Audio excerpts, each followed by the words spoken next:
नमस्कार दोस्तों, Amit study point में फिर से आपका हार्दिक स्वागत है।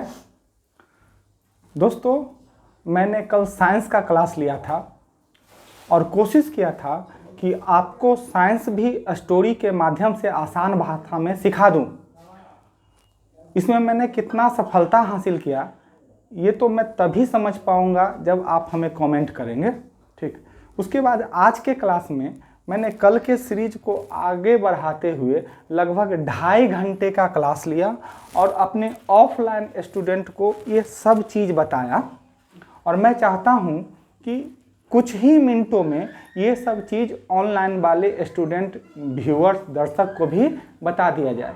एक विश्वास ज़रूर रखिएगा दोस्त कि मैं जो ऑनलाइन वीडियो अपलोड करता हूँ उसमें कोई कटौती नहीं करता ऑफलाइन से कि ऑफलाइन को ये बताए हैं पूरा ज्ञान हम क्यों दें, पूरा ज्ञान ऑफलाइन वाले को देंगे, ऑनलाइन थोड़ी पेड हैं। नहीं सर, भले ये आपको फ्री में उपलब्ध हो रहा है लेकिन आप देखिएगा मेरे प्रत्येक वीडियो में कोई कटौती नहीं किया हुआ है। जैसे मैं ऑफलाइन वाले को पढ़ाता हूँ सेम आपको भी चाहता हूँ कि वो चीज़ दे दूँ। थोड़ा टाइम कम, क्योंकि ज़्यादा बड़ा वीडियो हो जाने पर आपको भी शायद देखने में मन न लगे। कुछ लड़के तो कहते हैं कि हाँ सर बड़ा वीडियो बनाइए, लेकिन सबको ध्यान में रखते हुए चाहता हूँ कि कुछ मिनटों में ही ज़्यादा पढ़ाई को दिया जा सके। तो दोस्त, कल के सीरीज को आगे बढ़ाते हुए आगे का क्लास स्टार्ट करते हैं। तो कल हम लोग साइंस को 3 भागों में बांट कर पढ़ रहे थे, फिजिक्स, केमिस्ट्री और बायोलॉजी। फादर ऑफ फिजिक्स के रूप में हमने न्यूटन को, फादर ऑफ केमिस्ट्री के रूप में लेवोसियर को और फादर ऑफ बायोलॉजी के रूप में अरस्तु को पढ़ा था। आगे हमने देखा था कि केमिस्ट्री जो है, केमिस्ट्री में हम पदार्थ का अध्ययन करते हैं। केमिस्ट्री में हम किसका अध्ययन करते हैं? पदार्थ के। और पदार्थ कहते किसको हैं? तो वैसा कोई भी चीज़ जो आपके आसपास चारों ओर दिखाई देने वाला कोई भी चीज़ जिसमें क्या हो, द्रव्यमान हो और जो स्थान घेरेगा वह क्या कहलाएगा? पदार्थ कहलाएगा। आप कहे सर, आप कहे कि हाँ दिखाई देने वाला, नहीं सर, दिखाई दे या दिखाई न दे, अगर उसमें द्रव्यमान होगा और स्थान घेरेगा तो वह पदार्थ कहलाएगा। आप एग्जाम्पल के रूप में हवा को ले सकते हैं। हवा दिखाई नहीं देता है लेकिन उसे हम अपनी ज्ञानेंद्रियों द्वारा महसूस करते हैं। अगर हवा को अगर आप बैलून में भर दें, एक पिचका हुआ बैलून ले लें, बैलून, गुब्बारा, फुक्का, ठीक ना, तो उस बैलून को जिस पर सोना चांदी तौलते हैं उस तराजू पर आपको स्पष्ट पता चलेगा, ठीक है ना। तो उस पर पिचका हुआ बैलून को तौल लें, उसका कुछ वजन होगा, कुछ मिलीग्राम होगा। उसके बाद आप उसमें क्या भर लें? हवा भर लें, उसके बाद तौलें तो उसका वजन बढ़ा हुआ प्रतीत होगा। क्यों बढ़ा हुआ लगेगा? क्योंकि उसमें आप हवा भरे हैं, हवा का भी कुछ द्रव्यमान है। और पहले पिचका हुआ बैलून छोटा था, अब वह हवा भरने के बाद इतना बड़ा स्पेस ले लिया, इतना बड़ा स्थान घेर लिया। वह स्थान किसका है? हवा का है। अर्थात हवा में द्रव्यमान भी है और हवा स्थान भी घेर रहा है, इसलिए हवा पदार्थ भी है, ठीक है ना। फिर आगे जाके हम बंटवारा करेंगे तो हम बताएंगे कि हवा क्या है, मिश्रण है, आगे बात करेंगे। तो हमने कहा केमिस्ट्री में हम किसका अध्ययन करते हैं? पदार्थ का। और पदार्थ को हमने 2 बेसिस पर बांटा, एक फिजिकल बेसिस मतलब एक भौतिक आधार पर और दूसरा केमिकल बेसिस अर्थात रासायनिक आधार पर बांटा। तो फिजिकल बेसिस पर पदार्थ को हमने 3 भागों में बांटा, सॉलिड, लिक्विड और गैस, अर्थात ठोस, द्रव और गैस। आज अगर हम पदार्थ की अवस्था की बात करें तो पदार्थ की 5 अवस्थाएं हैं। चौथी अवस्था को प्लाज्मा अवस्था कहते हैं और 5वीं अवस्था को बॉस कंडेंसेट अवस्था भी कहा जाता है। वो क्या है और कैसे प्राप्त होता है वो भी हम थोड़ा देर में बस बात करने वाले हैं, आप चिंता मत करें। तो 5 अवस्था पदार्थ का, ठीक। और केमिकल बेसिस पर पदार्थ को 2 भागों में बांटा गया है, एक प्योर पदार्थ, शुद्ध पदार्थ और दूसरा इम्प्योर अर्थात अशुद्ध पदार्थ। तो शुद्ध पदार्थ को पुनः दो भागों में बांटा गया है, element and compound. Element means तत्व, हिंदी इसका हुआ, और कंपाउंड का हिंदी हुआ यौगिक। और दूसरा इम्प्योर यानी अशुद्ध पदार्थ में आ गया मिक्सचर। कई जगह आपको पदार्थ को सीधे तत्व, यौगिक और मिश्रण में बटा हुआ नजर आएगा या लिखा हुआ रहेगा, वह भी गलत नहीं है, लेकिन हमने शुद्ध अशुद्ध में इसलिए बांट के आपको बता दिया ताकि यहाँ से एक कंसेप्ट क्लियर हो जाएगा मात्रा का, अर्थात तत्व जो होगा और यौगिक जो होगा उसमें शुद्ध हम इसलिए बोल रहे हैं क्योंकि यौगिक में जो एलिमेंट प्रयोग होगा, तत्वों के यानी एलिमेंट के मिलने से ही क्या बनेगा, कंपाउंड बनेगा। तो वो जो एलिमेंट के सर एलिमेंट हाँ लगता होगा आपको कि सर कंपाउंड का बात कर रहे हैं और एलिमेंट का तो बात कर ही नहीं रहे हैं, तो क्या एलिमेंट को जाने बिना कंपाउंड समझा जा सकता है? नहीं सर, सही बात आप सोच रहे हैं कि बिना एलिमेंट को समझे कंपाउंड नहीं समझा जा सकता है, लेकिन और ये कोई टीचर जनरली बताते भी नहीं हैं। सीधे यहाँ से शुरू करेंगे कि पीरियोडिक टेबल में अर्थात आवर्त सारणी में लगभग 118 एलिमेंट हैं और उसी को मिलाने से किसका निर्माण होगा, यौगिक का। लेकिन ये एलिमेंट कहाँ से आए इसकी जानकारी बहुत कम टीचर दे पाते हैं। हम चाहते हैं कि आप इस जानकारी को प्राप्त करें। दोस्त, इसके लिए मैंने पिछले 1-2 वीडियो में जब मैं ब्रह्मांड पढ़ा रहा था उस समय मैं बता चुका हूँ कि एलिमेंट कहाँ से आए और उस पर पूरा लंबा लगभग घंटे भर का वीडियो बना हुआ है। अगर आपको जानकारी नहीं है तो सौरमंडल ब्रह्मांड वाले चैप्टर में जाइए और जाके आप देखिए, आपको एलिमेंट के बारे में जानकारी हो जाएगा। तो वहाँ से हम जान गए कि एलिमेंट की प्राप्ति हो गई है और एलिमेंट को मिलने से ही किसका निर्माण हुआ, कंपाउंड का। किसका निर्माण हुआ, कंपाउंड का अर्थात यौगिक का। अब है सर कि जब कोई चीज मिलाया जाता है तो 2 तरह से मिलाया जा सकता है, एक निश्चित मात्रा लेकर और एक किसी तरह से क्या कर दिए, मिला दिए। तो जब हम निश्चित मात्रा लेकर निश्चित अनुपात में किसी एलिमेंट को मिलाएंगे तब एक फार्मूला बन जाता है और उस फार्मूला के तहत जो पदार्थ प्राप्त होता है उस पदार्थ को हम यौगिक बोलते हैं। उस पदार्थ को क्या बोलते हैं, यौगिक। फिर से मेरी बात को समझने का कोशिश कीजिएगा। जैसे अगर हम हाइड्रोजन लेंगे तो हाइड्रोजन एक शुद्ध एलिमेंट है। अगर हम ऑक्सीजन लेंगे तो ऑक्सीजन भी एक शुद्ध एलिमेंट है। अगर हम इसको किसी तरह से मिला देंगे जैसे तैसे तब तो यह मिश्रण हो जाएगा। यानी मिश्रण में जो एलिमेंट का प्रयोग किया जाता है वह किसी निश्चित रेशियो में, किसी निश्चित अनुपात में मिलाया नहीं जाता है, इसलिए हम इसको अशुद्ध बोल रहे हैं सर। जबकि कंपाउंड में लेंगे तो एक निश्चित अनुपात होगा। और अच्छा से समझिए क्या बोल रहे हैं, यहाँ बताया मैंने, समझिए।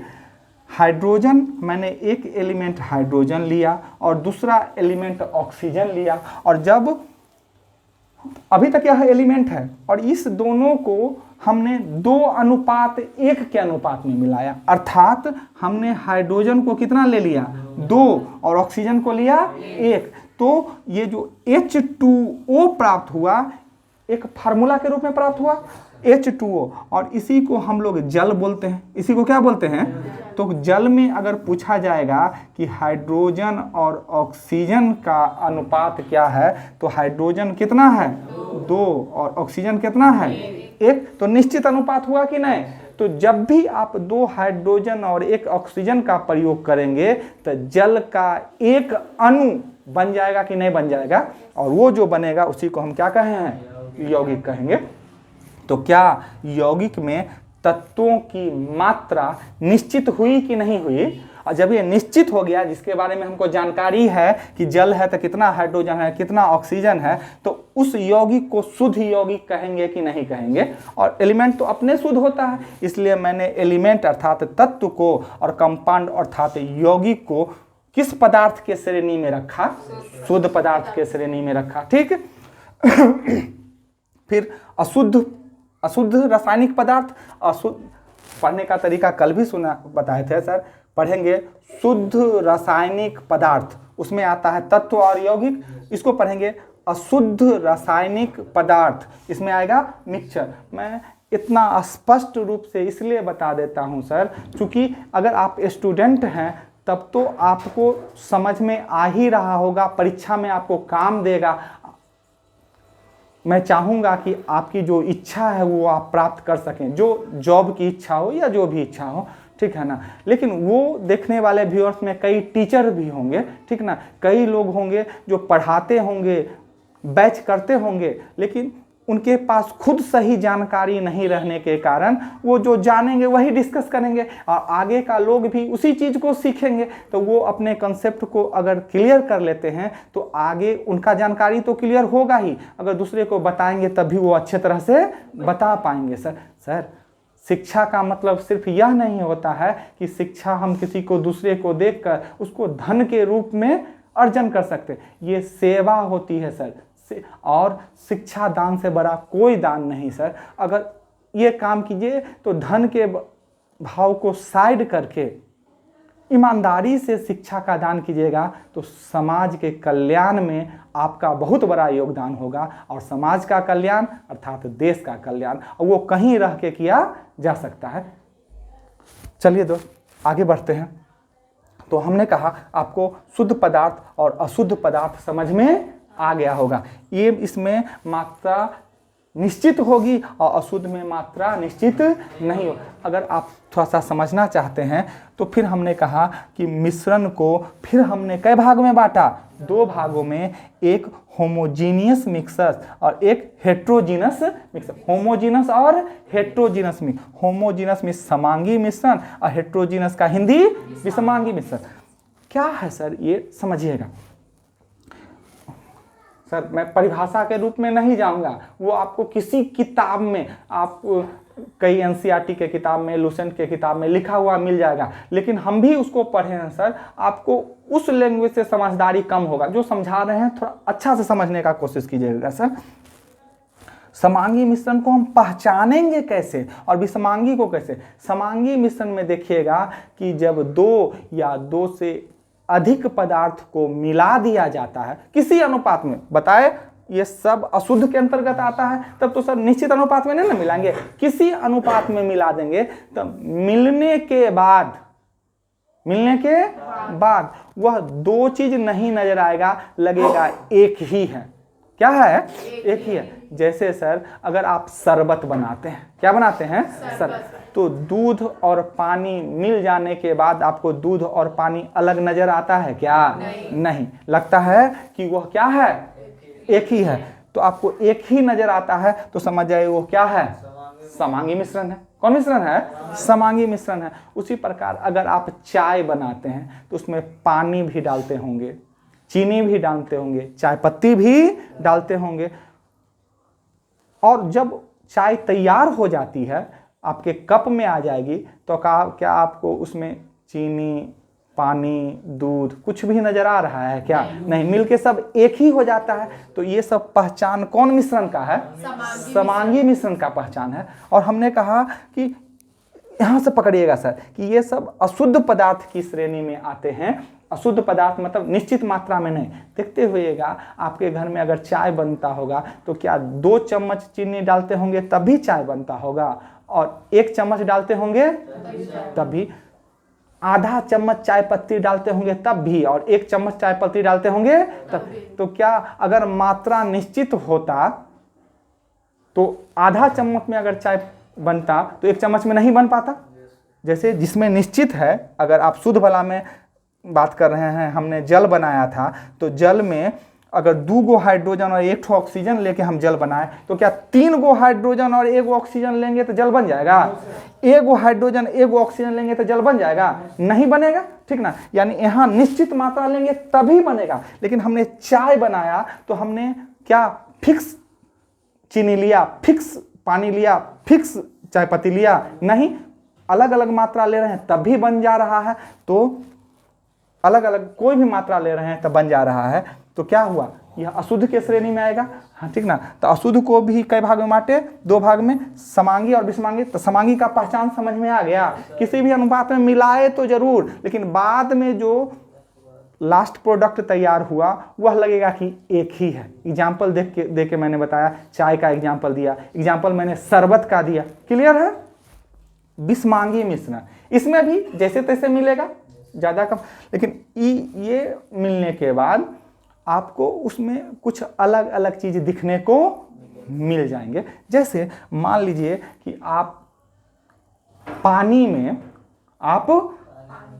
में बालू को मिला दिए। पानी में किसको मिला दिए? तो पानी और बालू का मिक्सचर हो गया। लेकिन क्या आप ज़्यादा बालू या कम बालू मिला के भी वही मिक्सचर बना सकते हैं? तो क्या किसी में बालू ज़्यादा दिए, किसी में कम दिए, बालू भी आपको पता चल रहा है कि नहीं? छोड़ देने पर पानी भी पता चल रहा है कि नहीं? तो वो कौन मिश्रण? आप बारूद बना रहे हैं। क्या बना रहे हैं? तो उसमें आप कार्बन का, सोर्रा का, आप कोई पटाखा को या कोई बम दीपावली का समय है सर, खोल के उसके बारूद में देखिए, आपको हर चीज़ एक जैसा नज़र नहीं आएगा। कोई काला जैसा नज़र आएगा, कोई थोड़ा पीला जैसा, कोई थोड़ा कार्बन ब्लैक जैसा अलग। यानी आपको लग रहा है ना कि इसमें कुछ अलग अलग चीज़ मिला हुआ है, जबकि समांगी मिश्रण में लग रहा था कि सब एक ही जैसा। तो क्या समांगी मिश्रण और विषमांगी मिश्रण समझ में आ गया सर? आ गया। फिर आगे हम बढ़े किसके बारे में? तत्व के बारे में। तो हमने कहा तत्व का तो निर्माण हमने कहा कि ब्रह्मांड वाला चैप्टर में बता दिए हैं कि कैसे हुआ था। फिर तत्व को कैटेगराइज किए हम। तत्व को 3 भागों में बांटा हमने, मेटल, नॉन मेटल और मेटल व धातु, अधातु और उपधातु। इसी को आज समझाने के क्रम में मुझे शुरू से शुरुआत करना पड़ा। जो हम लोग का एलिमेंट तैयार हुआ था उसको पीरियोडिक टेबल में सजाने का काम कई रसायन शास्त्री करना शुरू कर दिए, लेकिन लास्टली जो सफलता हासिल हुआ वह मेंडलीफ साहब को हुआ। किनको हुआ? क्या चीज में सफलता? पीरियोडिक टेबल अर्थात आवर्त सारणी बनाने में सबसे बड़ा योगदान, सबसे सटीक तरीका किनका लगा? मेंडलीफ साहब का। इसलिए मेंडलीफ साहब को फादर ऑफ पीरियोडिक टेबल अर्थात आवर्त सारणी का जनक कहा जाता है। तो देखिए सर, मान लीजिए, देखिए यहाँ लिखा हुआ है भी, यहाँ है हाइड्रोजन, नीचे में मैंने 1 लिखा है और ऊपर में भी 1 लिखा है। तो नीचे में जो 1 लिखा हुआ है वह परमाणु संख्या अर्थात एटॉमिक नंबर को बता रहा है। पढ़ना सीखिए सर। अगर किसी एलिमेंट को लिख दिया जाए संकेत के द्वारा, और संकेत भी रहेगा, अगर किसी एलिमेंट को एक अल्फाबेट ABCD जेड तक अल्फाबेट, तो किसी एक अल्फाबेट से सूचित किया जा रहा है तो वह अल्फाबेट हमेशा कैपिटल होगा। क्या होगा? कैपिटल। एज एग्जाम्पल, अगर हम हाइड्रोजन लिख रहे हैं और इसमें एक एलिमेंट ना है H, तो H क्या होगा? कैपिटल। क्या होगा? कैपिटल। अगर हम टंगस्टन लिखेंगे, क्या लिखेंगे? तो टंगस्टन को W से सूचित करते हैं, तो वह W स्मॉल होगा कि कैपिटल होगा?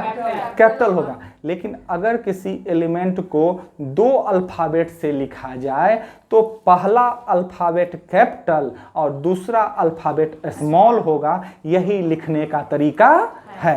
एज एग्जाम्पल, अगर हम यहाँ लिथियम ले रहे हैं, यहाँ हम क्या ले रहे हैं? Lithium, Li। तो देखिए L कैपिटल है और I क्या है? स्मॉल है। ये हो गया लिथियम। इसकी परमाणु संख्या 3 है। अभी मैंने बताया परमाणु संख्या नीचे लिखाता है और द्रव्यमान संख्या ऊपर। तो 7 लिथियम का द्रव्यमान संख्या ऊपर लिखे और परमाणु संख्या लिथियम का 3 कहाँ लिखे? गौर कीजिए, हीलियम का भी वही 2 क्या है? परमाणु संख्या और 7 क्या है? द्रव्यमान संख्या। तो क्या आपको संकेत भी लिखने आ गया कि नहीं? अकेला रहेगा तो बड़ा में अल्फाबेट में लिखेंगे, 2 ठो रहेगा तो पहला अल्फाबेट बड़ा, दूसरा छोटा। नीचे में जो संख्या लिखाएगी वह परमाणु संख्या और ऊपर में जो संख्या लिखाएगी वह द्रव्यमान संख्या। तो इस प्रकार आज लगभग 118 एलिमेंट है। लेकिन जिस समय मेंडलीफ साहब बात कर रहे थे उस समय तो इतना ज़्यादा एलिमेंट नहीं था, कम ही था, लेकिन उसको सजाना था किस में? Periodic sir periodic table chapter मैं अलग से डिटेल से बनाऊंगा, तब बताऊंगा कि उन्होंने या इससे पहले वाले ने क्या सोचा और क्या किया, क्या सोचा क्या। यहाँ तक इन लोग का दिमाग इतना चलता था सर कि उन्होंने बीच में जगह छोड़ छोड़ के एलिमेंट को सेट करते गए। अर्थात अगर मान लीजिए ऐसे समझिए, हाइड्रोजन के बारे में है पता तो हाइड्रोजन को सेट कर दिए, ठीक। हीलियम के बारे में पता है तो हीलियम को सेट कर दिए। अगर लिथियम, बेरिलियम, बोरॉन के बारे में नहीं पता है तो समझिए 3 जगह पहले से क्या कर दिए, छोड़ दिए, ताकि अगर आगे एलिमेंट का जानकारी होगा तो यहां पर सेट हो जाएगा। ये बड़ा क्या, छोटा क्या, कृत्रिम कौन, सबसे भारी कौन, हल्का कौन, दोहरा नेचर कौन, ये सब पूरा डिटेल से हम लोग किस चैप्टर में पढ़ेंगे, पीरियोडिक टेबल। फिलहाल तो मैं एलिमेंट, कंपाउंड और मिक्सचर समझाने का कोशिश कर रहा हूं। तो एलिमेंट समझ में आ रहा है ना सर? 118 लगभग 118 एलिमेंट को लिखने के लिए जो संकेत देंगे, अगर एक अल्फाबेट का रहेगा तो बड़ा, अगर 2 अल्फाबेट का रहेगा तो पहला बड़ा दूसरा छोटा। परमाणु संख्या लिखना हो तो नीचे लिखाएगा, द्रव्यमान संख्या लिखना हो तो ऊपर लिखाएगा। क्लियर है ना? इस पीरियोडिक टेबल को बनाने में सबसे बड़ा योगदान मेंडलीफ साहब का, इसलिए मेंडलीफ को एफ ऑफ पीटी मतलब फादर ऑफ पीरियोडिक से टेबल, अर्थात हिंदी में आवर्त सारणी का जनक किसे कहा जाता है, मेंडलीफ को। फिर सर कहिएगा सर नीचे में ये क्या लिखा हुआ है सर? यहाँ भी लिखे हैं फादर ऑफ एमपीटी, क्या लिखा हुआ है, एमपीटी, यानी father of modern periodic table, अर्थात आधुनिक आवर्त सारणी का जनक। तो आधुनिक आवर्त सारणी का जनक कहा जाता है मोसले साहब को। किनको कहा जाता है? मोसले साहब को कहा जाता है। परीक्षा में ध्यान दीजिएगा सर, सीधे आवर्त सारणी का जनक पूछेगा तो क्या मार के आएगा, मेंडलीफ, लेकिन आधुनिक आवर्त सारणी का जनक पूछेगा तो मोसले। दोनों में कुछ अंतर तो जरूर होगा सर, और उस अंतर से भी परीक्षा में क्वेश्चन पूछा जाता है। अंतर यह है कि मेंडलीफ साहब ने जो आवर्त सारणी बनाई वह परमाणु द्रव्यमान, यानी ऊपर का बताया था सर, द्रव्यमान संख्या, क्या बताए थे, द्रव्यमान संख्या। अगर सोडियम है तो 11, उसका नीचे जो लिखा था वो परमाणु संख्या, ऊपर लिखा था द्रव्यमान संख्या। तो मेंडलीफ साहब ने जो आवर्त सारणी बनाया वह द्रव्यमान संख्या के आधार पर बनाया, ठीक है ना। जबकि मोसले साहब ने जो पीरियोडिक टेबल बनाया वह एटॉमिक नंबर अर्थात परमाणु संख्या के आधार पर बनाया। जरूरत क्यों पड़ी सर? मेंडलीफ जो आवर्त सारणी बना रहे थे तो वो अगर हाइड्रोजन के लिए द्रव्यमान संख्या 1 लेंगे तो हीलियम के लिए 4 लेंगे, लिथियम के लिए 7 लेंगे। तो देखिए सीरीज में तो नहीं ना सर, 1 के बाद 4 है फिर 7 है, यहाँ तक भी ठीक है सर कि 1 के बाद 4 वाला, उससे फिर बड़ा बड़ा 7 वाला, फिर आगे बढ़ते जाएंगे। दिक्कत वहाँ पर आती है कुछ ऐसा तत्व है आगे जाके जो कि आता पहले है लेकिन उसका द्रव्यमान जो है आगे आने वाले द्रव्यमान, परमाणु के द्रव्यमान से ज्यादा हो जाता है। यहाँ पर गड़बड़ी हुआ कि नहीं? तो इसी गड़बड़ी को दूर करने के लिए मोसले साहब ने आधुनिक आवर्त सारणी बनाया और वो सजाया परमाणु संख्या के, अर्थात परमाणु संख्या तो लगातार रहेगा 1 2 3 4 500, तो वहाँ पर गड़बड़ी नहीं हुआ, इसलिए इनको आधुनिक आवर्त सारणी का जनक कहा जाता है। तो यहाँ से क्वेश्चन यह याद रखिएगा कि आवर्त सारणी का जनक मेंडलीफ, आधुनिक आवर्त सारणी का जनक, ये दोनों क्वेश्चन को एक साथ और 2 क्वेश्चन को और एक साथ। मेंडलीफ ने जो आवर्त सारणी बनाया वह परमाणु द्रव्यमान के आधार पर बनाया, जबकि मोसले साहब ने जो आवर्त सारणी बनाया वह परमाणु संख्या के आधार पर। परमाणु संख्या वाला किसका? मोसले का। परमाणु द्रव्यमान वाला किसका? दिमाग में फिट हो गया कि नहीं हो गया? हो गया। अब आगे बढ़ेंगे हम। ये जो 118 एलिमेंट हैं पीरियोडिक टेबल में, उसको उसकी प्रवृत्ति क्या है? सब एक जैसा नहीं ना सर, उसमें कुछ धातु हैं, कुछ अधातु हैं और कुछ उपधातु हैं। आखिर यह होता क्या है? धातु क्या होता है अधातु क्या होता है, उपधातु क्या होता है, और हम इसको पहचानेंगे कैसे। अगर कोई एलिमेंट लिख दिया जाए तो हम कैसे पहचानेंगे कि यह धातु है, अधातु है, उपधातु है। उसी जैसे सर मैंने क्लियरली आपको समांगी विषमांगी मिश्रण पहचानने का तरीका बताया, क्लियरली मैंने यौगिक को पहचानने का तरीका बताया, और ब्रह्मांड वाले चैप्टर में मैंने एलिमेंट के बारे में बता दिया था। अब एलिमेंट को बढ़ाते हुए हम आगे बढ़ते हुए धातु, अधातु, उपधातु के बारे में जानने का प्रयास करें कि हम पहचानेंगे कैसे 118 में से कौन क्या है। तो उसी को जानने के लिए हम आगे बढ़ रहे हैं। हम इसको एक स्टोरी के माध्यम से, एक कहानी के माध्यम से समझाने का क्या कर रहे हैं, प्रयास कर रहे हैं। आप अपने समाज में देखिए तो कुछ लोग ऐसे मिलेंगे जिनको समाज से ज़्यादा लेना देना नहीं है। समाज से लेना देना है नहीं, और उनके पास अच्छा बंगला है, अच्छा गाड़ी है, अच्छा कपड़ा है, और उसको देख के समाज के अन्य लोग ललायित होते हैं कि काश हमारा भी ऐसा बंगला होता, हमारे पास भी ऐसी गाड़ी होती, हमारे पास भी ऐसा सूट बूट होता, लेकिन है तो नहीं। ठीक, और यानी वो जिसके पास ये सब चीज़ है और खुश हैं, अगर वो खुश हैं तब उस व्यक्ति को हम कह दिए कि वह समाज का स्टेबल व्यक्ति है, प्रतिष्ठित व्यक्ति है। ठीक है ना।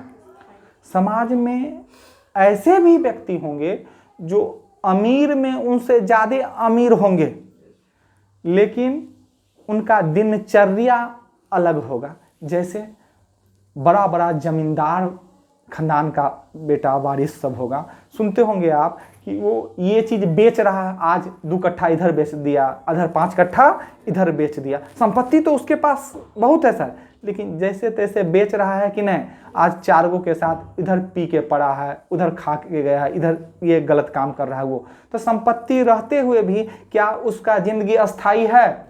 नहीं, उसका जिंदगी अस्थाई नहीं है। और दूसरा, जो सामान्य वर्ग हैं या गरीब वर्ग हैं सर, उनके पास उतना पैसा ही नहीं है कि 2 वक्त का भोजन ठीक से कर सकें और अपने बच्चे को पढ़ा सकें।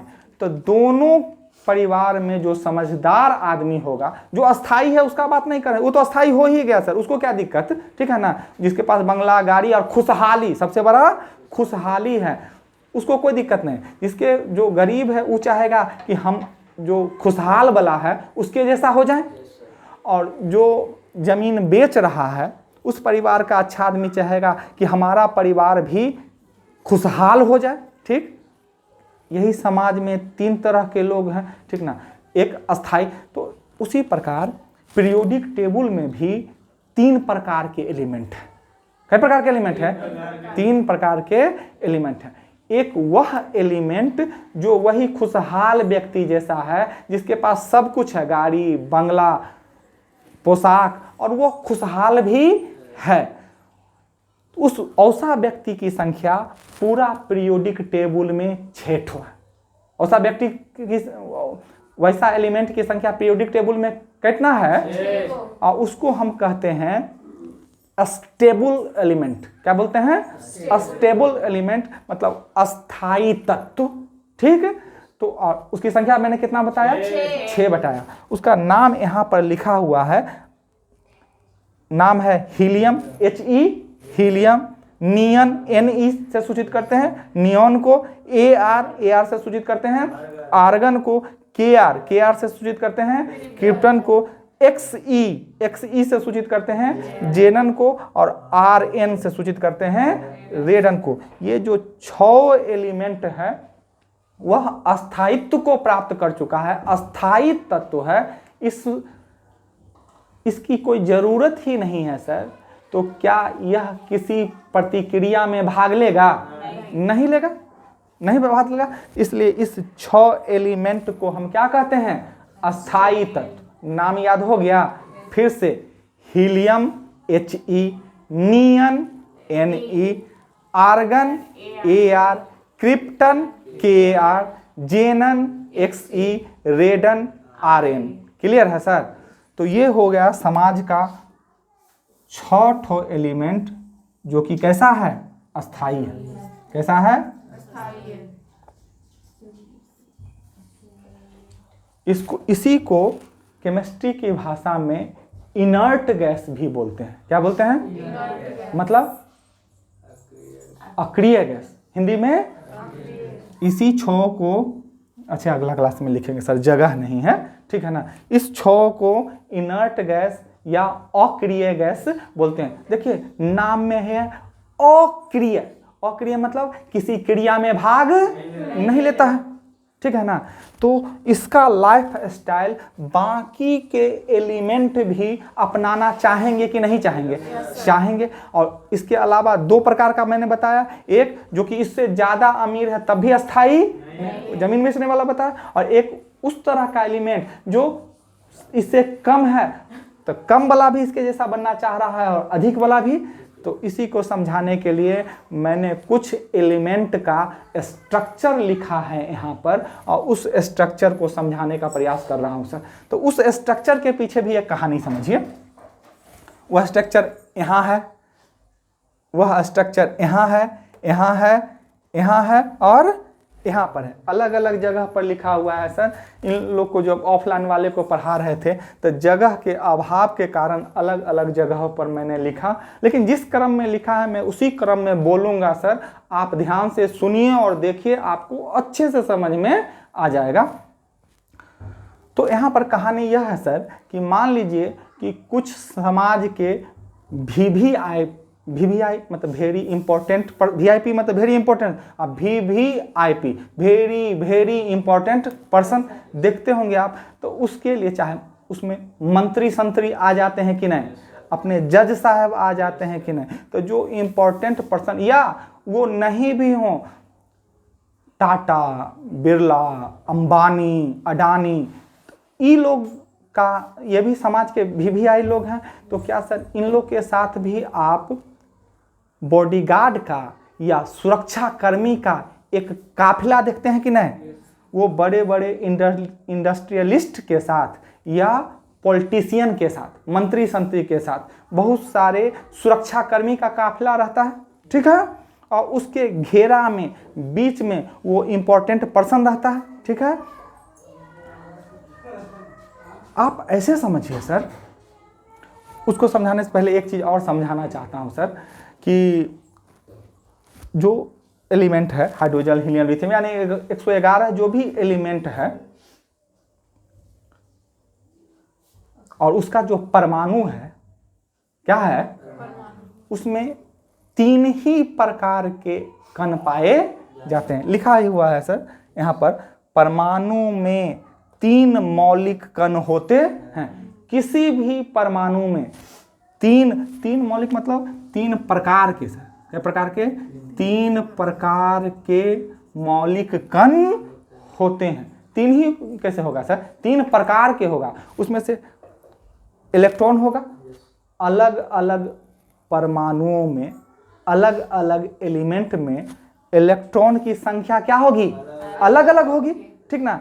तो 3 प्रकार के मौलिक जो कण होंगे परमाणु में, उसमें से एक प्रकार का नाम है इलेक्ट्रॉन, दूसरे प्रकार का नाम है प्रोटॉन और तीसरे प्रकार के मौलिक कण का नाम है न्यूट्रॉन। तो परमाणु में कई चीज? 3 चीज, इलेक्ट्रॉन, प्रोटॉन और न्यूट्रॉन। इतना बात समझ में आ गया? ये लाइन मैंने लिखा और इसका व्याख्या किया।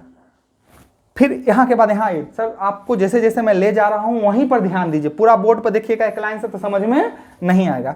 यहाँ मैंने बताया परमाणु के में 3 प्रकार के मौलिक कण हैं, इलेक्ट्रॉन, प्रोटॉन और न्यूट्रॉन। इलेक्ट्रॉन पर -1 आवेश यानी निगेटिव चार्ज, प्रोटॉन पर +1 आवेश यानी पॉजिटिव चार्ज और न्यूट्रॉन पर कोई आवेश नहीं, ठीक है ना।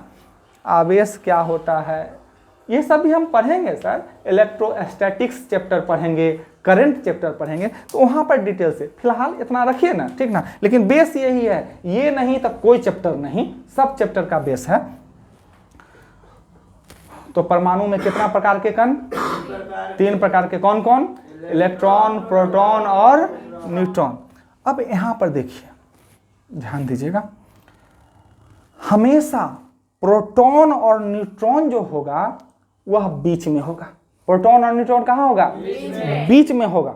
वो इधर उधर घूमेगा ही नहीं सर। वह समझिए अडानी है, अंबानी है, मोदी जी हैं, नीतीश जी हैं, केजरीवाल जी हैं, योगी जी हैं, ठीक है ना। यानी जो जो इंपॉर्टेंट पर्सन है वो हमेशा कहाँ रहेंगे? बीच में। और उस इंपॉर्टेंट पर्सन में मैंने यहाँ दो कण का नाम लिया, न्यूट्रॉन और प्रोटॉन। किसका किसका नाम लिया? Neutron, proton. आप इस फिगर पर गौर कर फरमाइए सर। कौन फिगर पर? इस फिगर पर देखिए, मैंने न्यूट्रॉन और प्रोटॉन को अंदर दर्शाया है कि नहीं? और जिस घर में न्यूट्रॉन और प्रोटॉन रहते हैं उसको न्यूक्लियस अर्थात नाभिक कहते हैं। क्या कहते हैं? नाभिक। और जो तीसरा कण हो गया इलेक्ट्रॉन, वह नाभिक के चारों ओर क्या करता है? घूमता है। ये उसकी ऑर्बिट हुई, इलेक्ट्रॉन की ऑर्बिट हुई, इलेक्ट्रॉन की कक्षा हुई, उसमें इलेक्ट्रॉन क्या करते रहता है? घूम। क्या ये तीनों कण के बारे में आप समझ गए कि नहीं समझ गए? समझ गए। फिर इसी को एक चीज और बताया था हमने कि परमाणु, ये किसका स्ट्रक्चर है? परमाणु का। किसकी संरचना है? परमाणु की संरचना। किसकी संरचना? परमाणु की संरचना।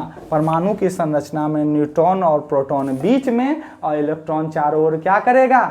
चक्कर लगाएगा, घूमेगा। और यह जो पूरा परमाणु हो, ये परमाणु किसी का हो सकता है? हाइड्रोजन का, हीलियम का, लिथियम का, बेरिलियम का, बोरॉन का, किसी का परमाणु हो सकता है। लेकिन हर एक एलिमेंट का परमाणु जो होता है वह उदासीन होता है। यहाँ लिखा हुआ है सर कि परमाणु न्यूट्रल, न्यूट्रल मतलब उदासीन होता है। कहिएगा सर थोड़ा अच्छा से समझाइए ना, उदासीन होता है मतलब क्या होता है? उदासीन मतलब हुआ, न्यूट्रल मतलब हुआ, जैसे देखते हैं विश्व युद्ध हुआ तो भारत को कहा गया कि आप भी एक मित्र राष्ट्र, एक धुरी राष्ट्र बना था। इतिहास में हम पढ़ाए हैं। तो एक मित्र राष्ट्र, एक धुरी राष्ट्र बना, तो दोनों चाह रहा था, ये चाह रहा था कि भारत हमारा सहयोग करे और दूसरा चाह रहा था कि भारत हमारा सहयोग करे। तो भारत ने क्या कहा कि मैं युद्ध के ही क्या हूं?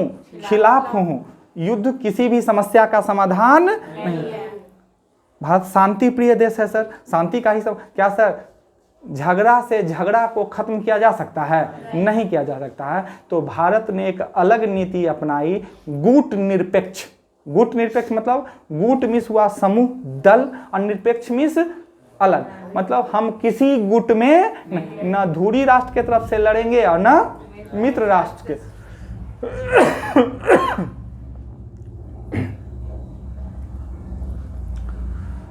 तो भारत गुट निरपेक्ष रहा। आज भारत गुट निरपेक्षता का सम्मेलन होता है, उसमें भारत के साथ आज बहुत सारा देश खड़ा है, ठीक है ना। वही बात मैं यहाँ भी बता रहा हूँ कि कोई भी परमाणु, किसी भी एलिमेंट का, किसी भी तत्व का परमाणु हो, वह गुट निरपेक्ष होता है। केमिस्ट्री के भाषा में न्यूट्रल या उदासीन होता है, ठीक ना। और कैसे होता है उसका कारण है कि किसी भी परमाणु में जितना इलेक्ट्रॉन होगा उतना ही प्रोटॉन होगा। तो अगर मान लीजिए हम बात कर रहे हैं सोडियम का, किसका बात कर रहे हैं? और सोडियम का परमाणु संख्या 11 है और द्रव्यमान संख्या 23 है। द्रव्यमान संख्या कितना है? 23 है। तो हमको पकड़ना है परमाणु संख्या को। तो जितना परमाणु संख्या होता है उतना ही प्रोटॉन का संख्या होता है और उतना ही इलेक्ट्रॉन का संख्या होता है। तो सोडियम में 11 गो प्रोटॉन भी होगा और 11 ठो इलेक्ट्रॉन भी होगा, 11 ठो प्रोटॉन भी होगा, 11 गो न्यूट्रॉन। तो प्रोटॉन के कारण प्लस चार्ज होगा और इलेक्ट्रॉन के कारण माइनस चार्ज, निगेटिव चार्ज होगा। और देखिए दो निगेटिव चार्ज भी -1 और पॉजिटिव चार्ज भी +1। तो जितना प्लस प्रोटॉन के कारण उतना ही माइनस न्यूट्रॉन के कारण, तो एक दूसरे को कैंसिल कर देगा कि नहीं कर देगा? तो फिर वह न्यूट्रल हो जाएगा। क्या हो जाएगा? इसीलिए मैंने कहा कि प्रत्येक परमाणु क्या होते हैं? प्रत्येक परमाणु उदासीन होते हैं, न्यूट्रल। इसी चीज को जब हम इलेक्ट्रोस्टैटिक्स और करंट के चैप्टर में पढ़ेंगे, तो जब परमाणु न्यूट्रल रहेगा तब तक करंट फ्लो हो ही नहीं सकता है, हमको उसको चार्ज करना पड़ता है, आवेशित करना पड़ता है। कैसे करते हैं, कैसे करंट का फ्लो होता है, वो तो हम इलेक्ट्रोस्टैटिक्स और करंट नामक चैप्टर में पढ़ेंगे। लेकिन जड़ तो यहीं पर है ना सर, जड़ कहाँ पर है, यहीं। तो प्रत्येक परमाणु कैसा होता है, उदासीन होता है। क्यों?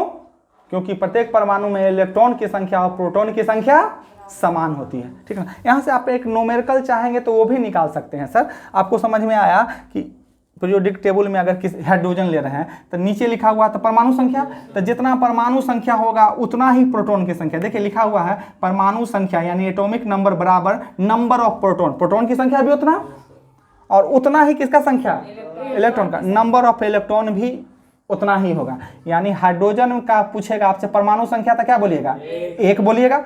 हाइड्रोजन में प्रोटॉन की संख्या कितना बोलेगा, एक। और हाइड्रोजन में इलेक्ट्रॉन की संख्या कितना बोलेगा, एकदम क्लियर, ठीक। और ऊपर वाला बताए हैं एटॉमिक वेट होता है द्रव्यमान संख्या, तो पूछेगा हाइड्रोजन में का द्रव्यमान संख्या कितना, यहाँ तक ठीक है। अब हम पूछ रहे हैं, आप बताइएगा हीलियम का परमाणु संख्या कितना होगा, 2। हीलियम का परमाणु संख्या 2। हम पूछेंगे हीलियम में प्रोटॉन की संख्या 2। ऊपर में बताया है कि एटॉमिक नंबर जितना होता है उतना ही प्रोटॉन की संख्या, उतना ही न्यूट्रॉन की संख्या होती है। तो एक चीज पता चल गया था, तीनों चीज के बारे में नहीं बता सकते हैं। अर्थात हीलियम में परमाणु संख्या भी 2, प्रोटॉन की संख्या भी 2 और इलेक्ट्रॉन की संख्या भी 2, और हीलियम का द्रव्यमान संख्या कितना, 4। सब कुछ पता चल गया, लेकिन क्या तीसरा जो मौलिक कण है न्यूट्रॉन, उसके बारे में पता चला नहीं। इसीलिए मैंने एक फार्मूला लिखा है सर। हमने क्या किताब में लिखा हुआ है, हमने सिर्फ बताया है। फार्मूला यह है सर कि द्रव्यमान संख्या बराबर होता है न्यूट्रॉन की संख्या प्लस प्रोटॉन की संख्या। द्रव्यमान संख्या बराबर न्यूट्रॉन की संख्या प्लस प्रोटॉन की संख्या। द्रव्यमान संख्या को अगर हम a से सूचित कर दें, न्यूट्रॉन की संख्या को n से सूचित कर दें और प्रोटॉन की संख्या के p से स्मॉल p से सूचित कर दें, तो a बराबर n प्लस p हो गया। हो गया क्या सर? इस एक फार्मूला से तीनों फार्मूला बनाया जा सकता है कि नहीं? अगर हमको द्रव्यमान संख्या दे देगा, प्रोटॉन का संख्या दे देगा, न्यूट्रॉन का पूछेगा, तो न्यूट्रॉन को रख के प्रोटॉन को इस साइड लेके चले जाएंगे कि नहीं? तो द्रव्यमान संख्या माइनस प्रोटॉन की संख्या हो जाएगा कि नहीं? वही तो नीचे मैंने लिखा है, न्यूट्रॉन की संख्या बराबर द्रव्यमान संख्या माइनस प्रोटॉन की संख्या। और अगर न्यूट्रॉन का संख्या दे देगा और द्रव्यमान संख्या दे देगा, प्रोटॉन का पूछेगा, तो न्यूट्रॉन को इधर लेके चले जाएंगे। यहाँ पर मैंने बताया था सर, कोई बहुत सा बच्चा ऐसा होता है ना सर, जिसको कि दाएं बाएं करना नहीं आता। सर मैं आपको नहीं कर रहा हूँ, आप तो बहुत तेज हैं सर, ठीक ना। लेकिन वीडियो तो कई लोग देख रहे हैं ना, तो वो ध्यान रखेंगे कि बराबर के एक साइड अगर प्लस में कोई संख्या लिखा हुआ है तो दूसरे साइड ले जाएंगे तो किस में ले जाएंगे? माइनस में चला जाएगा। बराबर के एक साइड माइनस में है तो दूसरे साइड जाएगा तो प्लस में। बराबर के एक साइड गुना में है तो दूसरे साइड जाएगा तो भागा में है, और अगर भागा में है तो दूसरे साइड जाएगा तो गुना में बदल जाता है, ठीक है ना। और जो पूछा जाता है उसको रखते हैं एक साइड, बाकी को तो दूसरे साइड लेके ही चले जाते हैं ना। उसी प्रकार प्रोटॉन निकालना है हमको यहाँ से, तो न्यूट्रॉन तो प्लस में है तो इधर जाएगा तो माइनस में हो जाएगा कि नहीं? तो द्रव्यमान संख्या माइनस न्यूट्रॉन की संख्या से हम किसका संख्या निकाल सकते हैं? प्रोटॉन की संख्या। तो देखिए सर, मान लीजिए मैं हीलियम की ही बात कर रहा, किसी का बात कर सकते हैं सर, सब में वही नियम लगेगा। तो आप अगर देख रहे हैं तो मान लीजिए लिथियम ले रहे हैं, ठीक ना। हीलियम बता दें, लिथियम परमाणु संख्या लिथियम का 3, प्रोटॉन का संख्या 3, इलेक्ट्रॉन का संख्या 3, द्रव्यमान संख्या 7। लेकिन न्यूट्रॉन का संख्या इसको देखने से पता चल रहा है नहीं। यहाँ पर आपको ये फार्मूला काम आएगा कि न्यूट्रॉन का संख्या निकालना हो तो द्रव्यमान संख्या में से प्रोटॉन की संख्या को घटा। तो द्रव्यमान संख्या कितना? 7 और प्रोटॉन की संख्या कितना? 3। तो 7 में से 3 गया 4, अर्थात न्यूट्रॉन की संख्या कितनी? यही क्वेश्चन लिखा हुआ है सर, लिथियम में न्यूट्रॉन की संख्या। तो n बराबर a माइनस p, तो लिथियम का द्रव्यमान संख्या 7 और प्रोटॉन की संख्या 3, तो घट के आ गया कितना? 4। यही 4 है लिथियम में किसकी संख्या? न्यूट्रॉन की। क्या आप किसी का निकाल सकते हैं कि नहीं? जल्दी से बताइए तो सर, सोडियम में न्यूट्रॉन की संख्या कितनी होगी? 12। वेरी गुड, वाह। क्यों? 23 में से 23 परमाणु संख्या और 11 जो है प्रोटॉन की संख्या। तो 23 में से 11 को घटा देंगे तो कितना? 12। तो क्या यहाँ से आप 5 क्वेश्चन का आंसर दे सकते हैं कि नहीं? परमाणु संख्या, प्रोटॉन की संख्या, इलेक्ट्रॉन की संख्या, द्रव्यमान संख्या और न्यूट्रॉन की संख्या।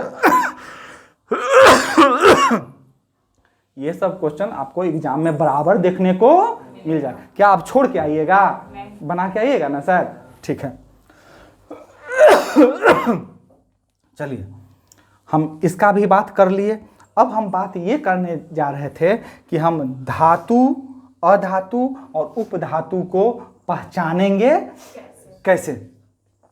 इसके लिए मैंने एक कहानी सुनाया आपको। पहला पूरा पीरियोडिक टेबल का कहानी सुनाया और उसमें बताया कि प्रत्येक तत्व इस 6 जैसा बनना चाहता है, और ये क्योंकि ये 6 जो है अस्थाई एलिमेंट है। कौन एलिमेंट है? अस्थाई एलिमेंट है। पहला कहानी ये सुनाया। दूसरा कहानी एक ठो और, फिर दोनों को जोड़ दूंगा सर। दूसरा ये बता रहा हूँ कि जो मैं अडानी, अंबानी, MP मोदी जी, नीतीश जी का बात कर रहे थे, जो वेरी इंपॉर्टेंट पर्सन है, उनके सुरक्षा कर्मी होंगे कि नहीं? या अगर आप अपने देश की बात करें तो देश का सुरक्षा भी बॉर्डर पर सैनिक कर रहे हैं कि नहीं? तो जहां तक देश खत्म होता है तो देश की सीमा पर क्या है? सैनिक है। तो क्या सर जो सीमा पर सैनिक एक कतार, एक ऑर्बिट में सजे हुए अगर नजर आएंगे तो क्या एक ही कतार में सब सैनिक हो जाएंगे? नहीं, उसके पीछे भी दूसरा कतार रहेगा, उसके पीछे भी तीसरा कतार हो सकता है, चौथा भी हो सकता है। याद है प्राचीन काल में जब हम आपको बता रहे थे चंद्रगुप्त मौर्य, अशोक, इस सब का बात, उस समय भी देखते थे कि पैदल सेना भी रहता था, घुड़सवार भी रहता था, हस्ती अर्थात हाथी वाला सेना भी रहता था, और रथ वाला भी सेना रहता था। तो उसमें भी 4 क्रम के सैनिक थे कि नहीं? तो इसी प्रकार यहाँ भी अलग अलग तत्वों के लिए सुरक्षा का अलग अलग घेरा रहता है। लेकिन उस सुरक्षा घेरा में, किसी भी तत्व के सुरक्षा घेरा के बीच में जो होगा वह न्यूट्रॉन प्रोटॉन ही होगा। न्यूट्रॉन प्रोटॉन हमेशा कहाँ रहेगा? बीच में। वो कहीं कोई चीज में भाग नहीं लेगा, और उसके सुरक्षा में चारों तरफ कौन घूमता रहेगा? इलेक्ट्रॉन। कहानी के रूप में समझिए, जैसे सैनिक घूम रहा है उसी तरह कहानी के रूप में समझिए। तो हमने एक एग्जाम्पल लिया सोडियम का। किसका एग्जाम्पल लिया? सोडियम का। सोडियम का परमाणु संख्या 11, अर्थात प्रोटॉन की संख्या भी 11, इलेक्ट्रॉन की संख्या भी 11, और न्यूट्रॉन की संख्या 12। अभी आपने बताया कि 23 में से 11 को घटा दिए तब प्रोटॉन की संख्या 12, और द्रव्यमान संख्या से यहाँ मतलब नहीं है। यहाँ प्रोटॉन और न्यूट्रॉन ये दोनों तो कोई चीज में भाग लेगा ही नहीं, ये कहाँ रहेगा? अंदर में रहेगा। ये कहाँ रहेगा? अंदर। लेकिन बाकी जो 11 गो इलेक्ट्रॉन है उसको आप सैनिक समझिए। क्या समझिए? सैनिक समझिए, और वो उसकी सुरक्षा करेगा। तो सुरक्षा घेरा जो बनाएगा सर, कोई तो मास्टरमाइंड होगा ना। तो जो मास्टरमाइंड नियुक्त किया गया वो सेनापति होता है सर। सेनापति बताता है कि कैसे किसको सजना है, कैसे किसको अटैक करना है। तो उस सेना, जैसे आपको इतिहास में बताएंगे कि जब बाबर की सेना हारने लगी तो बाबर ही उस सेना का क्या था? सेनापति बना, और उसने पूरा मोटिवेशनल भाषण देके सैनिकों में भारी उत्साह भर दिया, और वो उसका सैनिक विजय प्राप्त कर लिया। तो यहाँ बात है, यहाँ भी हमने कहा है इलेक्ट्रॉन को क्या मानिए? सैनिक मानिए। और सैनिक कैसे सजेगा? कौन सा ऑर्बिट में कितना सैनिक? ऑर्बिट मतलब कक्षा। किसकी कक्षा? ये तो बीच में हो गया न्यूट्रॉन प्रोटॉन, और इसके चारों ओर इलेक्ट्रॉन सजेगा इसकी सुरक्षा में, जिसको हमने सैनिक कहा सर। लेकिन ये सैनिक किस में कितना था? तो इलेक्ट्रॉन किस कक्षा में कितना होगा, इसको सेट करने वाले जो सेनापति थे उनका नाम था अफबाऊ। क्या किया? अफवाह। वो अफवाह जो हैं वो अफवाह फैला के, और कैसा अफवाह? जिससे कि सैनिक को मोटिवेशन मिले लड़ने का। ठीक है ना? तो याद, अफवाह याद आ गया? अफवाह से याद कर लीजिएगा। अफवाह ने एक प्रिंसिपल तैयार किया, सिद्धांत तैयार किया, जिसे नाम दिया अफवाह प्रिंसिपल। ठीक है ना? उन्होंने कहा कि कैसे सैनिक सजेगा, अर्थात इलेक्ट्रॉन कैसे सजेगा। तो उसने कहा कि हमेशा जो ये महल है, किसका महल? न्यूट्रॉन और प्रोटॉन का, उसके बाहर में हमेशा 2 ठो मजबूत सैनिक रहेगा। यानी पहला घेरा में महल के पास कई गो सैनिक, किसी के लिए कहा, चाहे आप पीरियोडिक टेबल में किसी भी एलिमेंट को ले लीजिए, कई ठो सैनिक कहाँ पे? पहला कक्षा में कई गो, 2 गो रहेगा। उसके बाद दूसरा कक्षा में कहा कि 8 गो सैनिक रहेगा। दूसरे कक्षा में कई गो सैनिक रहेगा? एकदम फिक्स है सबके लिए। दूसरी कक्षा में कितना सैनिक? 8 गो। 2 गो आप फिक्स कर लिए। और यहाँ बताना सर जगह नहीं है, नहीं तो हम आपको नियम बताते कि किसमें कितना किसमें कितना, खाली बोल देंगे तो नहीं ना रहेगा सर। 2 गो फिक्स आप कर लिए ना। पहला कक्षा में 2 गो इलेक्ट्रॉन। पहला कक्षा बाहर से गिन रहे हैं कि अंदर से गिन रहे हैं? अंदर से गिन रहे हैं। तो पहला कक्षा में 2 ठो इलेक्ट्रॉन, दूसरा कक्षा में 1 2 3 4 5 6 7 8 गो इलेक्ट्रॉन। तो 2 और 8 10 हो गया कि नहीं? बस, और इससे ज्यादा नहीं रह सकता है, अफवाहू ने कहा उससे ज्यादा नहीं रहेगा। तो और तीसरा कक्षा में जब वो बचेगा तो यहाँ पर सोडियम में इलेक्ट्रॉन की संख्या 11 है, तो तीसरा कक्षा के लिए 1 ही ना बचा, तो 1 इलेक्ट्रॉन कहाँ हो जाएगा? सबसे बाहरी कक्षा। यहाँ तक ठीक है? अब बताइए इसकी सुरक्षा में है, न्यूट्रॉन प्रोटॉन की सुरक्षा में 3 गो घेरा बना है। अब अगर लड़ाई होता है, अटैक होता है, चाहे दूसरा सैनिक सोडियम के घर में घुसने का कोशिश करे, या लड़ते लड़ते हमारा सैनिक दूसरे देश में घुस जाए, तब पहले यह काम कौन करेगा? अंदर वाला जो है वो करेगा या सबसे बाहर वाला करेगा?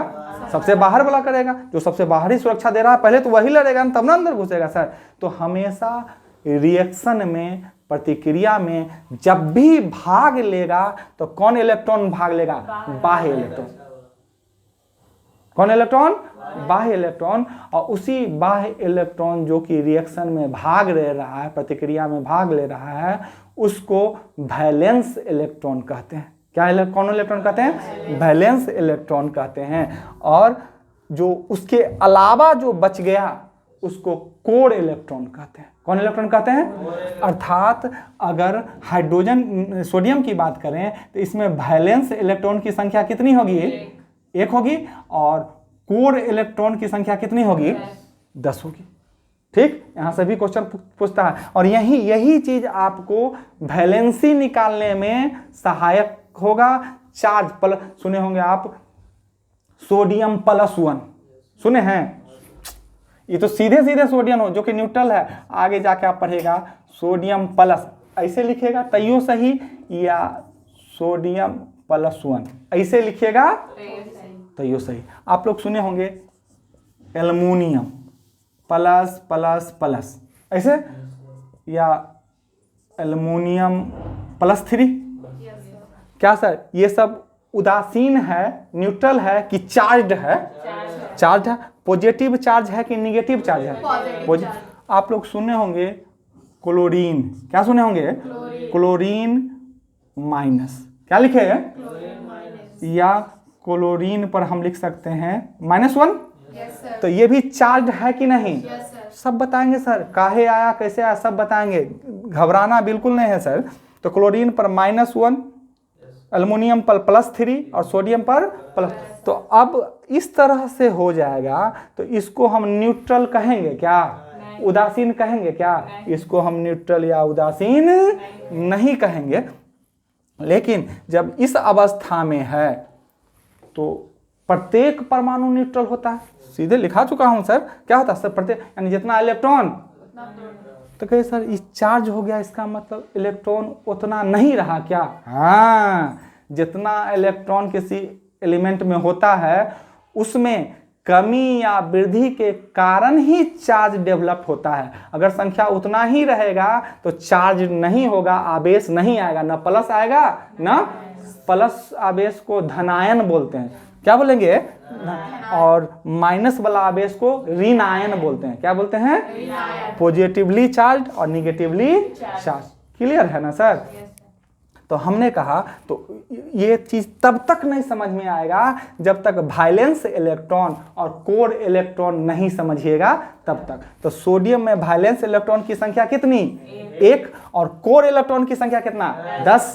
क्या अब वैलेंस इलेक्ट्रॉन और कोर इलेक्ट्रॉन समझ में आ गया कि नहीं आ गया? चलिए, उतना बताना नहीं था सर, सिर्फ बताना इतना था कि रिएक्शन में जो, हाँ अब बताइए, रिएक्शन में कोर इलेक्ट्रॉन भाग लेगा कि वैलेंस इलेक्ट्रॉन? वैलेंस। यही से सर फिर आप आगे केमिकल बॉन्डिंग, रासायनिक बंधन भी एक चैप्टर है, वो भी पढ़िएगा। तो ये नहीं समझे रहिएगा तो वो चैप्टर भी समझ में नहीं आएगा, ठीक है ना सर। तो इतना बात आपको समझ में आ गया। तो ये किसका स्ट्रक्चर बनाए? सोडियम। उसमें कोर इलेक्ट्रॉन की संख्या कितना? 10। और वैलेंस इलेक्ट्रॉन की संख्या कितना? 1 बउआ।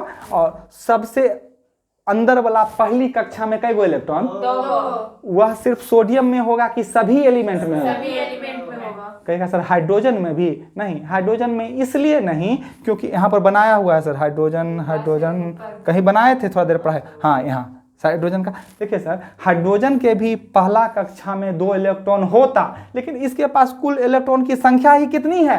1 है। तो 2 कहाँ से हो जाएगा? नहीं ना होगा सर, इसमें 2 नहीं होगा। हाइड्रोजन में इलेक्ट्रॉन की संख्या 1। आप 2 रोटी खाते हैं तब आपका पेट भरता है, लेकिन आपके पास रोटी है ही 1, तो आप 2 कहाँ से खाइएगा? इसलिए इसके पास 1 ही इलेक्ट्रॉन है। तो हाइड्रोजन के बाहरी कक्षा में, बाहरी आंतरिक क्या बोलिएगा? यहाँ ना बाहरी आंतरिक बोलिएगा सर, यहाँ तो 1 ही कक्षा है, ये है। उसमें कितना इलेक्ट्रॉन? 1 इलेक्ट्रॉन होता है। और एक चीज़ और जान लीजिए, पूरा पीरियोडिक टेबल में एकमात्र एलिमेंट हाइड्रोजन ही है जिसमें न्यूट्रॉन नहीं होता है। गौर कीजिए, मैंने सोडियम बनाया था तो न्यूट्रॉन और प्रोटॉन लिखा। मैंने क्लोरीन बनाया है, यहाँ पर क्या बनाया है? क्लोरीन। क्लोरीन का परमाणु संख्या 17, परमाणु संख्या 17 और द्रव्यमान संख्या 35। द्रव्यमान संख्या लिखा हुआ है सर, यहाँ पर लिखा हुआ है। क्लोरीन का परमाणु संख्या 17 और द्रव्यमान संख्या। तो परमाणु संख्या 17 मतलब इलेक्ट्रॉन की संख्या भी 17, प्रोटॉन की संख्या 17 और न्यूट्रॉन की संख्या भी 17, ठीक। तो प्रोटॉन और न्यूट्रॉन तो अंदर में होंगे, बाकी 17 इलेक्ट्रॉन जो होंगे उसके चारों ओर चक्कर लगाएंगे। तो क्या 17 इलेक्ट्रॉन एक ही कक्षा में चक्कर लगाएगा? नहीं। फिर अफवाहु साहब आएंगे, सेनापति साहब, फिर कहेंगे कि नहीं, पहला फिक्स कर दिए हैं, 2 कक्षा तो आपको फिक्स कर दिए हैं। पहला में कई गो? 2 गो। दूसरा में कई गो? 8 गो। तो पहला में 2 गो होगा तो रह गया 2 गो, दूसरा में 8 गो, 1 2 3 4 5 6 7 8 गो दूसरा में, और तीसरा में जगह बच गया, तो बच गया कई गो? 7 गो। वो तो लगता है नहीं लिखे हैं ना, लिख दीजिए। 1 2 3 4 5 6 7 गो इलेक्ट्रॉन सबसे बाहरी कक्षा में। तो लड़ने के लिए जाएगा सर, तो बाहरी इलेक्ट्रॉन लड़ेगा कि अंदर वाला लड़ेगा? बाहरी लड़ेगा। यानी लड़ना मतलब रिएक्शन में भाग लेना, बंधन बनाना, ठीक है ना। तो जो बाहरी इलेक्ट्रॉन, तो बताइए इसमें हम पूछेंगे आपको कि बाहरी कक्षा में कई गो इलेक्ट्रॉन? 7 गो। आंतरिक कक्षा में 10 गो। वैलेंस इलेक्ट्रॉन की संख्या 7 और कोर इलेक्ट्रॉन की संख्या 10। लेकिन ध्यान रखिएगा सर, यहाँ कभी भी वैलेंसी 7 नहीं होगी। यहाँ हमने कह दिया था ना कि वैलेंस इलेक्ट्रॉन की संख्या भी 1 और इसकी वैलेंसी भी 1, लेकिन मैंने यहाँ कहा कि क्लोरीन की वैलेंसी 7 नहीं होगी।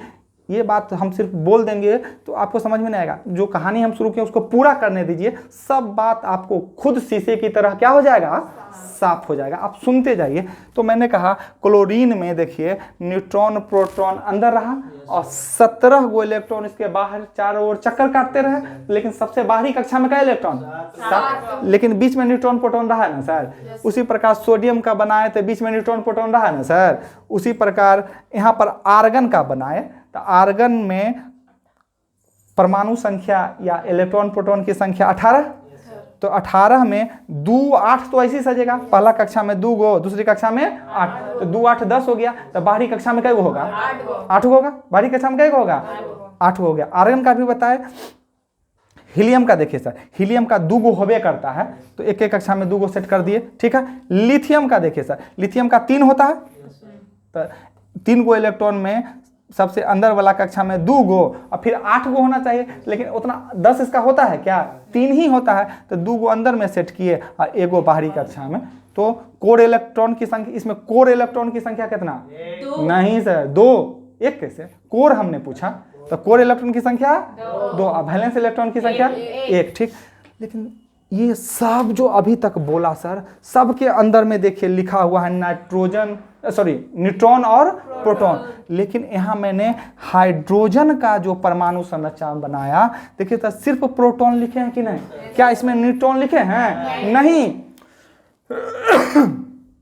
एकमात्र एलिमेंट हाइड्रोजन है जिसमें एक भी न्यूट्रॉन नहीं पाया जाता है। न्यूट्रॉन की संख्या कितनी? 0। आप फार्मूला पर भी सेट कर सकते हैं। ये जो फार्मूला मैंने बताया है, न्यूट्रॉन की संख्या बराबर द्रव्यमान संख्या माइनस प्रोटॉन की संख्या, तो द्रव्यमान संख्या हाइड्रोजन का 1, द्रव्यमान संख्या कितना?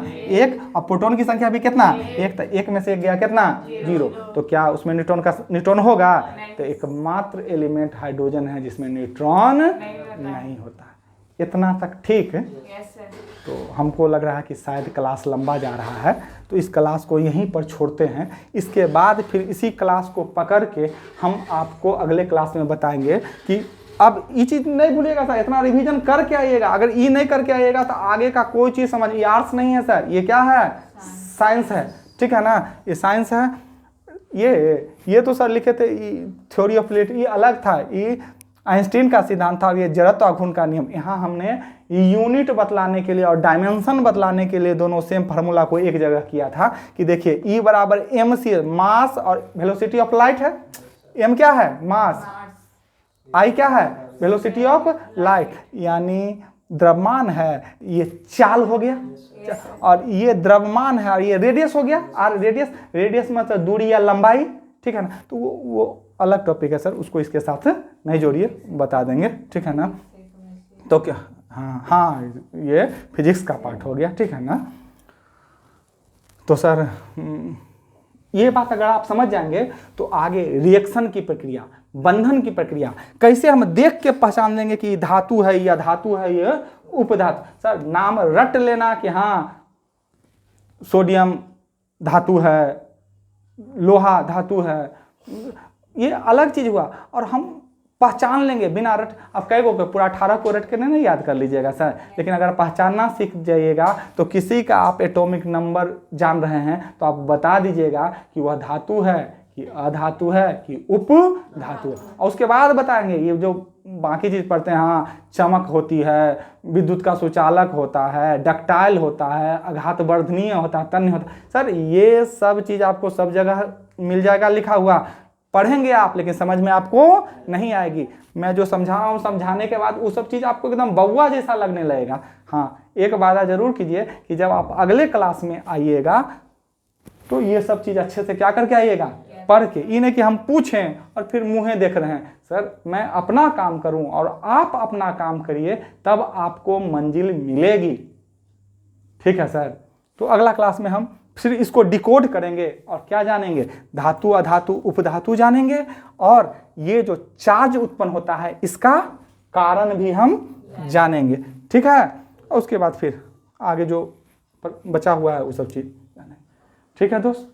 अगर इस क्लास में कोई कमी नज़र आई हो तो ज़रूर कमेंट करके बताइए सर, मैं उसमें सुधार करूँगा। और अगर अच्छा लगा हो सर तो क्लियरली लिख के बताइए, ताकि हम भी मोटिवेट होंगे और इस तरह का वीडियो लाते रहेंगे। हमने पहले भी कहा है सर, मैं ऑनलाइन वीडियो बनाने में भी कोई कंजूसी नहीं करता हूं कि वो बिना पैसा वाला बच्चा है तो सर ये काट के ये चीज़ बता देंगे और पेड वाला कोई कुछ नहीं। सर मैं सब कुछ फ्री और सब कुछ दे रहा हूं और देते रहूँगा। बस अपना आप सहयोग बनाते रहिए, और अगर अच्छा लगे, आप YouTube पर और भी कई वीडियो होंगे सर, उससे आप कंपैरिजन कर लीजिए, ठीक है ना? और उसके बाद देखिए कि यहाँ आपको क्या मिल रहा है। अगर सही में आपको यहाँ ज्ञान वर्धन हो रहा है, कंसेप्ट ज़्यादा क्लियर हो रहा है, तो मेरे चैनल को सपोर्ट करें, दोस्तों में फैलाएं, शेयर करें, सब्सक्राइब करें, लाइक करें। थैंक यू दोस्त, थैंक यू।